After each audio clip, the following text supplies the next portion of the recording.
मेरे बहुजन के लोग, जग जाओ, जगने का समय आ गया है। सोते रहोगे तो तुम्हारा अधिकार छीन लिया जाएगा तुमसे। एक बार जग कर देखो, उठो और क्रांति करो। करना क्या है? पाखंड मिटाने खातिर थे मनुस्मृति जलाए, घन घोर यातना सहकर हमको अधिकार दिलाए। संविधान बिल कोई सहारा न होगा,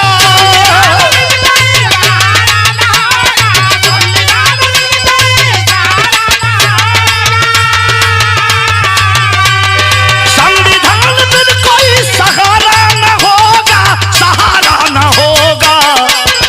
कोई भीम पैदा दोबारा न होगा, कोई भीम पैदा दोबारा न होगा।